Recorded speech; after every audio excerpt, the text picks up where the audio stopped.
Good morning, Internet. One second I think I'm about to leave, and then I realize my battery's actually about to die. I don't know how that came about, but we're gonna change this before I go. Alright, we should actually be good now. My battery's not like at the point of it flashing, but as I turned it on, it went from full to like, you know, it went down. So I should be good for a while, but better safe than sorry to grab an extra battery. Glad I did that now rather than later on. Crap, I'm out and about. I don't have a new battery. I have my camera, but it's not gonna work. We're going to the movies. Sorry about that. Random jump. Good morning, Internet. Going to the movies, and it's actually snowing like crazy right now. Probably not the best idea.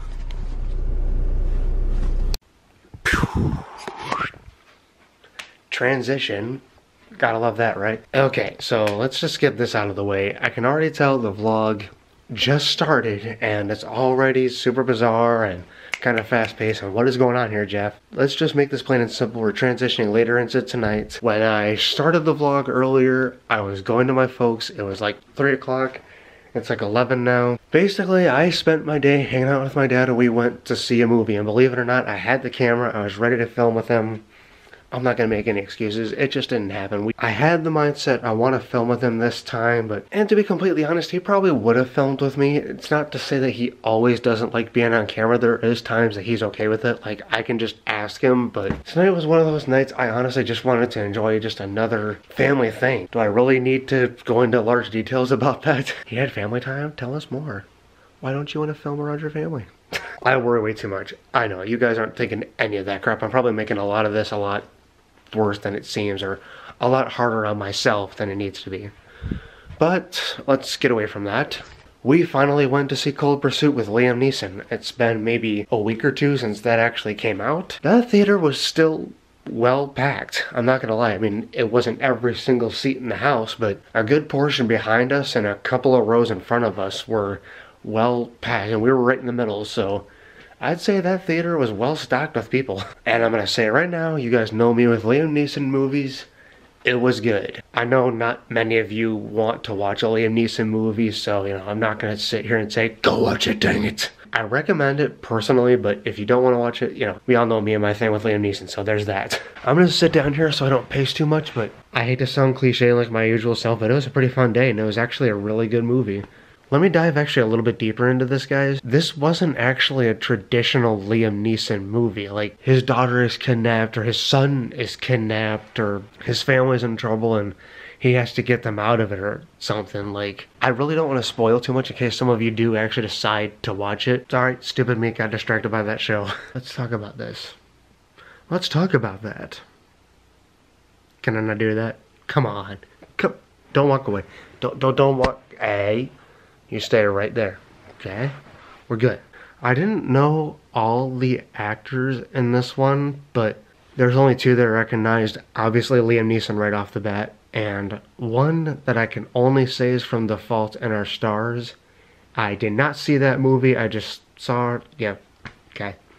I know her from other movies besides that, but I can't think of it off the top of my head. But anyways, those are the only 2 actors that I knew. To make a rough sum of this movie, you know, you see it in the trailer, so it's not like I'm spoiling a whole lot. His son gets involved in a drug operation, and you don't really see the drugs, to be completely honest. People talk, things happen, but you don't really see that. You know what I mean?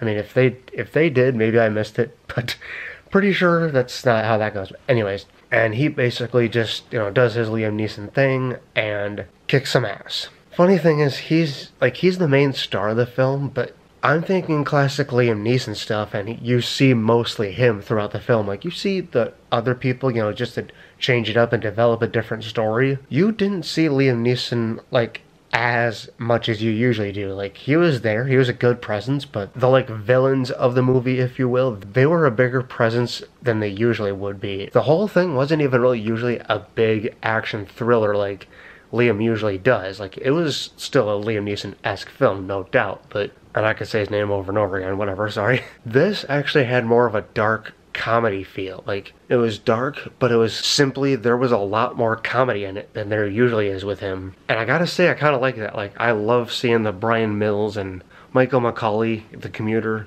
and whatever his name is in Run All Night. You know, I like that stuff, but I also like a good change of pace, and to see him just in a dark comedy is great. I gotta say, the ending was definitely the funniest part of the whole thing. Like, I thought the whole thing was good. There was a lot of good funny parts, but hands down, the ending was the most hilarious part of the whole thing. Like I said, I'm not gonna sit here and dangle the carrot and go, watch it guys, watch it. But I would highly, highly recommend this one. Even more than I usually would with a Liam Neeson movie. Like this had a different twist on it. And we actually went to a theater that Aaron, Chris, and I have been to a good few times now, and my dad has definitely never been there. He definitely liked it. It was a really nice theater, actually. There's a couple nice theaters actually around here, but you know, sometimes you just have a theater you like to go to. We have one that's really close by that we've gone to for years, literally since I was a kid, and then we've gone to this one now that I've gone to over the last couple of years now. And AMC theaters are good theaters, hands down. I would definitely not say anything bad about them. I mean, maybe some people have had bad experiences, and I apologize, things happen. I'd definitely say this theater is pretty much at the top. I wouldn't say the best theater of all time, but it's pretty stinking nice theater, I can't deny it. And I gotta say it, I know that's pretty much what people love to go to for these movie theaters.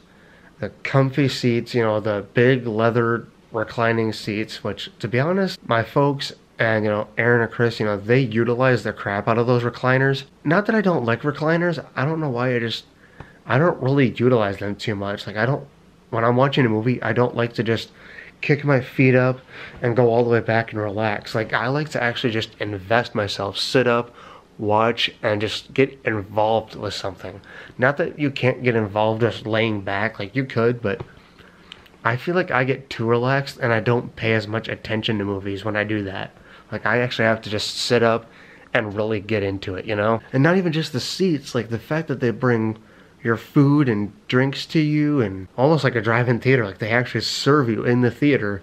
I haven't heard of many theaters like that. Not that this is my first time hearing about it. Like, obviously I said I've been going to these theaters for the last couple of years, but still, how many theaters can say that they do that? How many people can say that they've been to a theater like that? They actually bring your food and beverages to you, and this place actually serves food. Personally, I had a bad experience with food at this place, and I don't feel like I want to get any more, but they obviously get a lot of people that still eat there and would give it good reviews, so I'm not going to bash them personally. Just because I had a bad time doesn't mean everybody else did. I've heard a lot of people say they have amazing food and drinks and whatnot. Like, I'll drink there for whatever, sure. And by all means, judge me. I may sound ridiculous with that, but just the one time for me to get just get that crappy little meal, I'm like, you know what? Sorry.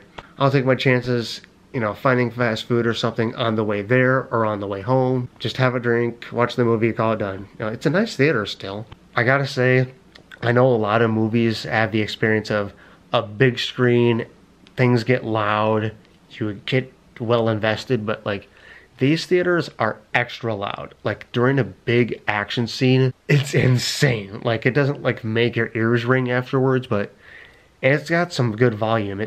But movies like Avengers Infinity War and The Commuter, those got nice and loud, and I gotta say, it wasn't like too loud.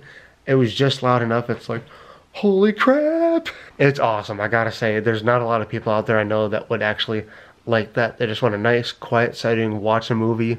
Me, I'm still young. I like my, you know, I like the thrill. It's loud, it's exciting, I love that stuff. And flash forward to tonight, coming home from my folks after that. It started raining a little bit. Like, it wasn't a little bit rain, like it's freezing rain. It's 17 degrees. I gotta be honest, halfway home, I had my defroster blasting. Not to say that I have a bad car or anything. I think it's just that cold. Maybe the rain literally just started freezing to my windshield. Like, every drop that hit, and there was already some ice on the top of my windshield, but I didn't pay much attention to it. It wasn't really doing anything, but all of it just kind of started forming and developing more and more on my windshield, and like half of it was froze.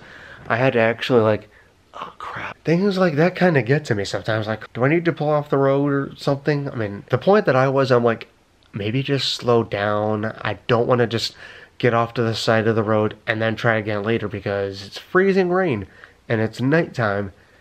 That's gonna be there all night. It's not going to change. In fact, getting to the side of the road might just make it worse. If anything, go to the side and see if you can scratch it off. But, you know, I could still see a little bit. I pushed through. I got home, but that, I gotta be honest, like, it didn't terrify me, but it did set me back a little bit. I mean, my windshield froze. What other reaction would you get? And that's actually just going to be all of it right there, because it's almost midnight. I want to get this edited and ready for tomorrow. I'm not doing anything else the rest of the night except watching TV and maybe have a couple beers. I hope you guys enjoyed today's video. Thank you so much for watching. Please comment, like, and subscribe, and I'll see you tomorrow. As always, love, peace, and chicken grease.